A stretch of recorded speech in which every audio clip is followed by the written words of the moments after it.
ये तो आपके सामने एक आर्टिकल खुलेगा जिसमें सारा जानकारी बता दिया गया है कि ये जो है असंगठित जो भी मजदूर होते हैं उनके लिए यहाँ पे बनाया गया है, मतलब योजना का लॉन्च किया गया है जिसके अंतर्गत जो है यहाँ पे मजदूर लाभान्वित होंगे। तो उसके रिगार्डिंग मैंने आपको कुछ जानकारी दे ही दिया है, कुछ जानकारी यहाँ पे मैंने दिया है कि ई श्रम कार्ड क्या है, आप इसको पढ़ लेंगे। वैसे तो मैंने आपको जानकारी दिया ही है। रजिस्ट्रेशन फ़ी की हम बात करें तो रजिस्ट्रेशन फ़ी आपको नहीं देना है, लेकिन यहाँ पे जब अपने ईवन में किसी भी तरह का मिस्टेक करते हैं उसको अपडेट करवाते हैं तो उस कंडीशन में 20 रुपये आपको देना होगा।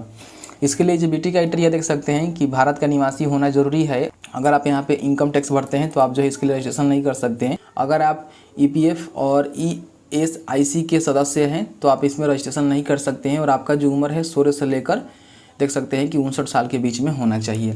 डॉक्यूमेंट्स आपको क्या क्या देना है यहाँ पे देख लेंगे। Aadhaar card, bank passbook, mobile number, जाति प्रमाण पत्र, आय प्रमाण पत्र, काम का सर्टिफिकेट कोई है तो आप लगा सकते हैं। रजिस्ट्रेशन कैसे करना है चलिए आपको हम बता देते हैं। रजिस्ट्रेशन करने के लिए दोस्तों आपको यहाँ पे आना होगा और डाउनलोड भी कैसे करना है उसके रिगार्डिंग मैंने आपको जानकारी दे दिया है। तो सबसे पहले क्या करना है, आपको यहाँ पे जो सेल्फ रजिस्ट्रेशन दिया गया है इस पर आपको क्लिक करना है। तो जैसे ही क्लिक करते हैं तो आपके सामने देख सकते हैं कि register.eshram.gov. का ऑफिशियल साइट है जहाँ पे यहाँ पे रजिस्ट्रेशन दिया गया है, जहाँ पे आप खुद से सेल्फ रजिस्ट्रेशन कर सकते हैं। आप चाहें तो सीएससी से भी अप्लाई कर सकते हैं जिसका जानकारी मैंने यहाँ पे दिया है, लेकिन आप सेल्फ ही करिएगा, बढ़िया रहेगा। यहाँ पे सबसे पहले एक मोबाइल नंबर दे दीजिएगा, इस पर एक ओटीपी जाएगा और यहाँ पे कैप्चा को फिल कर दीजिएगा। यहाँ पे आपको दो चीज़ मिल रहा होगा, पूछा जा रहा है कि क्या आप ईपीएफओ या फिर ईएसआईसी का मेंबर है। तो अगर आप यहाँ पे मेंबर है तो आप इसमें रजिस्ट्रेशन नहीं कर सकते हैं, तो आपको यहाँ पे नो ही करना है। मेंबर आप होंगे तो रजिस्ट्रेशन मत कीजिएगा, ठीक है। और सेंड ओटीपी के बटन पर क्लिक करेंगे। तो जैसे ही सेंड ओटीपी पर क्लिक करेंगे तो यहाँ पे एक ओटीपी जाएगा मोबाइल पे, उसको आपको यहाँ पे डाल देना है और उसके बाद यहाँ पे सबमिट के बटन पे आपको क्लिक कर देना है। अगर आपका ओटीपी नहीं जा रहा है तो आप यहाँ पे रिसेंट पर क्लिक करके फिर से ओटीपी मंगा सकते हैं। अब यहाँ पे आपको जो है आधार नंबर डालना है। आधार नंबर उनका डालना है जिनका आप रजिस्ट्रेशन करने जा रहे हैं। उसके बाद यहाँ पे ऑटोमेटिक टिक रहेगा, टिक नहीं रहता है तो आपको टिक करना है। उसके बाद यहाँ पे सबमिट के ऑप्शन पे क्लिक करना है। जैसे ही सबमिट करते हैं तो आपके आधार कार्ड के साथ जो भी मोबाइल नंबर लिंक है यहाँ पे बताएगा कि लास्ट में क्या है, उस पर एक ओटीपी गया है, उसको डालकर आपको यहाँ पे वैलिडेट के बटन पर क्लिक करना है। तो ओटीपी डालने के बाद यहाँ पे वैलिडेट के बटन पे आपको क्लिक करना है, थोड़ा सा वेट करेगा। अगर ओटीपी नहीं जा रहा है तो आप यहाँ पे रिसेंड ओटीपी पर क्लिक करके ओटीपी फिर से मंगा सकते हैं। तो जैसे ही आप यहाँ पे वैलिडेट पर क्लिक करते हैं तो आपके सामने कुछ इस तरह का इंटरफेस आएगा जहाँ पे आपके आधार कार्ड में जो भी डाटा होगा, मतलब जो भी नाम, डेट ऑफ बर्थ, जो भी एड्रेस वगैरह वगैरह होगा सब यहाँ पे ले लेगा। और साथ ही साथ यहाँ पे ये भी बता दे रहा है कि आपका जो बैंक लिंक है, मतलब कौन सा बैंक लिंक है वो भी देख सकते हैं कि ऑटोमेटिक जो यहाँ पे बैंक का भी नाम ले लिया है। और बैंक आधार सीडिंग स्टेटस में दिखा रहा है कि एक्टिव है। तो ये जो है बहुत ही बढ़िया है। आपको ये भी बताया जाता है कि आपका जो आधार कार्ड है वो कौन सा बैंक के साथ लिंक है, ठीक है। तो यहाँ पे सारा जानकारी मिल जाता है। यहाँ पे फ़ोटो भी रहता है बट नेट स्लो होने के चलते यहाँ पे फ़ोटो नहीं दिखा रहा है, ठीक है। अब थोड़ा सा आपको नीचे करना है और यहाँ पे continue to enter other details का ऑप्शन दिया गया है, इस पर आपको क्लिक कर देना है। अब यहाँ पे सबसे पहले जो है पर्सनल इन्फॉर्मेशन आपको फिल करना है। आपकी जानकारी के लिए बता दें कि यहाँ पे जितने भी स्टेप दिए गए हैं सारे स्टेप को आपको फॉलो करना होगा। आप इस वीडियो में बन रही हम आपको सारे स्टेप बता देंगे। यहाँ पे जो भी आपने मोबाइल नंबर दिया था वो मोबाइल नंबर यहाँ पे आ गया है। आप यहाँ पे इमरजेंसी मोबाइल नंबर देना चाहते हैं तो दे सकते हैं। अगर आप यहाँ पे मेल आईडी भी देना चाहते हैं तो मेल आईडी भी यहाँ पे दे सकते हैं। उसके बाद यहाँ पे अपना स्टेटस चेक करना है कि आप शादीशुदा है कि नहीं है, ठीक है। तो आप यहाँ पे सिलेक्ट कर लेंगे। उसके बाद यहाँ पे फादर के नेम आपको लिखना होगा। तो चलिए हम फादर के नेम इस तरह से टाइप कर देते हैं। उसके बाद यहाँ पे सोशल कैटेगरी आपको मतलब पूछा जाता है कि आप कौन सा कैटेगरी से आते हैं। तो आप अपने कैटेगरी के अकॉर्डिंग जो भी आपका कैटेगरी होगा आप सिलेक्ट कर लीजिएगा। आप चाहें तो यहाँ पे सोशल कैटेगरी के सर्टिफिकेट को भी अपलोड कर सकते हैं बट मैंडेटरी नहीं है, आप इसको चाहे तो छोड़ भी सकते हैं। उसके बाद यहाँ पे ब्लड ग्रुप पूछा जा रहा है, अगर आपको पता है तो दीजिए, नहीं तो इसको छोड़ दीजिए। अगर मान लीजिए किसी भी तरह का डिफरेंटली एबल्ड है तो आप यहाँ पे यस कर सकते हैं। यस करेंगे तो यहाँ पे जो है सर्टिफिकेट आपको देना होगा, मतलब फिजिकली हैंडीकैप के लिए है, डिसेबल के लिए है। तो आपको नो करना है। अगर आप यस करेंगे तो आपको जो है सर्टिफिकेट देना है। और बोली सी बात है कि अगर आप यहाँ पे फिजिकली हैंडीकैप होंगे तो आपको जो है सर्टिफिकेट देना होगा। उसके बाद यहाँ पे नॉमिनेशन का डिटेल्स आपको फिल करना होता है। तो आप चाहें तो इसको फिल भी कर सकते हैं और नहीं तो इसको छोड़ भी सकते हैं, लेकिन मैं हमेशा आपको रिकमेंड करूँगा कि नॉमिनेशन का डिटेल जो है आपको ज़रूर फिल करना चाहिए। उसके लिए यहाँ पे यस करेंगे। यस करने पर यहाँ पे नॉमिनी का नाम आपको लिखना होता है। तो जो भी मतलब इनका पत्नी होगी उनका ही नॉमिनेशन में नाम दे देंगे तो बहुत ही बढ़िया रहेगा। उसके बाद डेट ऑफ बर्थ आपको यहाँ से सेलेक्ट कर लेना है। उसके बाद यहाँ पे जेंडर सेलेक्ट कर लेना है, ठीक है, कि मतलब नॉमिनेशन का नाम दे रहे हैं तो इनका जेंडर क्या है और इनके साथ मतलब जिनका भी फॉर्म फिलअप कर रहे हैं उनके साथ क्या संबंध है। तो उनका वाइफ है यहाँ पे लिख देंगे इस तरह से, मतलब सेलेक्ट कर लेंगे। उसके बाद यहाँ पे सेव एंड कंटिन्यू के बटन पे आपको क्लिक करना है। अब आपके सामने रेसिडेंटल डिटेल्स भरने का ऑप्शन आएगा, जहाँ पे देख सकते हैं कि आपको जो है एड्रेस फिल करना है। सबसे पहले होम स्टेट आपको सिलेक्ट कर लेना है कि आपका जो घर है वो कहाँ है। तो यहाँ पे बिहार में हमारा घर है, ठीक है। उसके बाद यहाँ पे हाउस नंबर आप देना चाहते हैं तो यहाँ पे दे सकते हैं। मैंडेटरी है लेकिन नहीं है तो आप यहाँ पे ना भी कर सकते हैं। लोकेलिटी आप यहाँ पे दे सकते हैं कि आपके एरिया में कोई लोकेलिटी है, आसपास में कोई लोकेलिटी है तो आप दे सकते हैं। यहाँ पे आपको स्टेट भी सिलेक्ट करना होगा। उसके बाद यहाँ से डिस्ट्रिक्ट आपको सिलेक्ट कर लेना है, फटाफट से इस तरह से सिलेक्ट कर लीजिएगा। उसके बाद यहाँ पे जो आपका प्रखंड पड़ता है, जिसको आप सब डिस्ट्रिक्ट बोल सकते हैं, उसको इस तरह सेलेक्ट करना है। आपका पिन कोड जो आपका आधार कार्ड है उससे ले लेगा। उसके बाद नीचे आएंगे तो यहाँ पे जो है आप मतलब इस लोकेशन पे कब से रह रहे हैं, तो ऑब्वियसली बात है कि आपका जब जन्म हुआ होगा तभी से आप रह रहे होंगे। तो जो भी साल से रह रहे हैं आप यहाँ पे ले सकते हैं। ये मोर देन 25 साल से रह रहे हैं, आप अपने कंडीशन में देख लीजिएगा आपका उम्र कितना है, उसके हिसाब से आप यहाँ पे सेलेक्ट कर सकते हैं। कि आप माइग्रेट वर्कर हैं, अगर आप यहाँ पे हैं तो यस करेंगे तो आपको जो है जानकारी देना होगा कि आप मतलब कौन सा वर्क करते हैं, ठीक है। अगर नहीं तो यहाँ पे नो करेंगे। और नो करने के बाद यहाँ पे देख सकते हैं कि अगर आपका परमानेंट एड्रेस सेम है करेंट एड्रेस से तो आप यहाँ पे टिक रहने देंगे, अन्यथा इसको अनटिक करेंगे तो आप जो यहाँ पे परमानेंट जो एड्रेस होता है उसको भी आप फिल कर पाएंगे। मान लीजिए अगर आप बिहार के निवासी हैं और अभी जो कहीं काम कर रहे हैं तो उस कंडीशन में जो है आपका यहाँ पे परमानेंट एड्रेस रहेगा और करेंट एड्रेस जो है आपका यहाँ रहेगा जहाँ आप काम कर रहे हैं, ठीक है। तो इस हिसाब से आप सेलेक्ट कर लीजिएगा। और यहाँ पे जो है होम स्टेट में आपको जो है अपने जहाँ घर है वहीं का स्टेट यहाँ पे सेलेक्ट करना है, ये आपको कोई नहीं बताएगा, ठीक है। तो यहाँ पे हम इसको सेम रहने देते हैं। उसके बाद यहाँ पे सेव एंड कंटिन्यू के बटन पर क्लिक करते हैं। अब यहाँ पे एजुकेशन जो क्वालिफिकेशन होता है वो आपको फिल करना है कि मान लीजिए आप मजदूर हैं तो आप कहाँ तक पढ़े लिखे हैं, तो आप अपने हिसाब से यहाँ पे देख सकते हैं। तो मान लीजिए कोई प्राइमरी पढ़े हैं, कोई मिडिल पढ़े हैं, कोई सेकेंडरी पढ़ा है, कोई हाइगर सेकेंडरी पढ़ा है, कोई ग्रेजुएट है। तो जैसे कि मान लीजिए अगर आप यहाँ पे 10th पास किए हुए हैं तो आप यहाँ पे सेकेंडरी ले सकते हैं, इंटर पास किए हैं तो हाइगर सेकेंडरी ले सकते हैं, अगर आप ग्रेजुएट है तो ग्रेजुएट सेलेक्ट कर सकते हैं। तो जो भी है आप यहाँ पे सिलेक्ट करेंगे।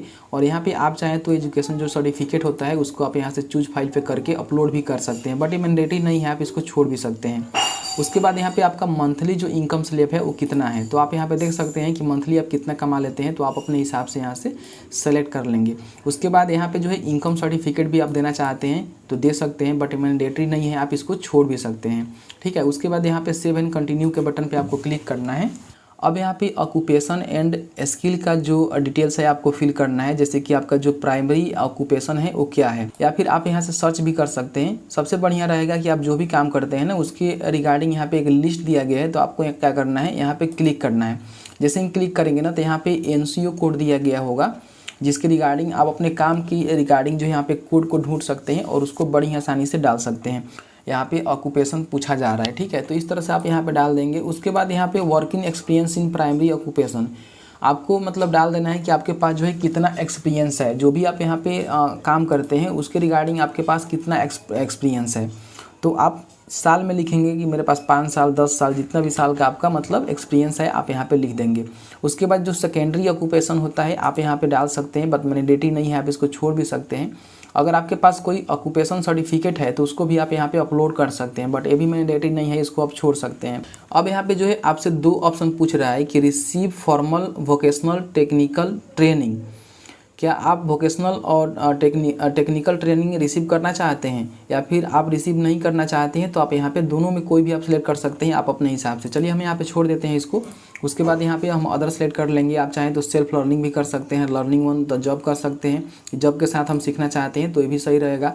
उसके बाद स्किल टू बी अपग्रेडेड, क्या आप स्किल को अपग्रेड करना चाहते हैं, to receive formal vocational training, to receive formal technical training. तो जो भी आप अपने स्किल को अपग्रेड करना चाहते हैं आप यहाँ पे मतलब कर सकते हैं। उसके बाद क्या करना है, आपको यहाँ पे सेव एंड कंटिन्यू के बटन पर क्लिक कर देना है। यहाँ पे दोस्तों मैं गलती कर रहा हूँ, केवल कोड ही नहीं डालना है, यहाँ पे जो है आपको लिखना पड़ेगा। चलिए हम लिख देते हैं इस तरह से, मतलब आप जो भी काम करते हैं उसके रिगार्डिंग यहाँ पे सर्च करना पड़ेगा। देख सकते हैं कि इस तरह से आप सर्च करेंगे बिल्डिंग कंस्ट्रक्शन वर्कर, तो इस तरह से आ जाएगा, ठीक है। आप अपने हिसाब से यहाँ पे सर्च कर लीजिएगा, जैसे कि मैंने यहाँ पे बिल्डिंग लिखा तो कंस्ट्रक्शन वर्कर यहाँ पे ले लिया, ठीक है। तो इस तरह से आप इसको सर्च कर सकते हैं। उसके बाद यहाँ पे सेव एंड कंटिन्यू के बटन पे आपको क्लिक करना है। अब यहाँ पे जो आपका बैंक अकाउंट डिटेल्स है वो आपसे पूछा जा रहा है। तो यहाँ पे दोस्तों आपको 2 ऑप्शन मिल रहा है, ये जो है बहुत ज़्यादा इंपॉर्टेंट है, इसको आपको समझना चाहिए। जैसे कि हमने आधार को जब भी ऑथेंटिकेशन किया तो उस समय बता रहा था कि आपका जो आधार है सेंट्रल बैंक ऑफ इंडिया के साथ लिंक है। तो देखिए यहाँ पे बता रहा है कि आपका जो आधार है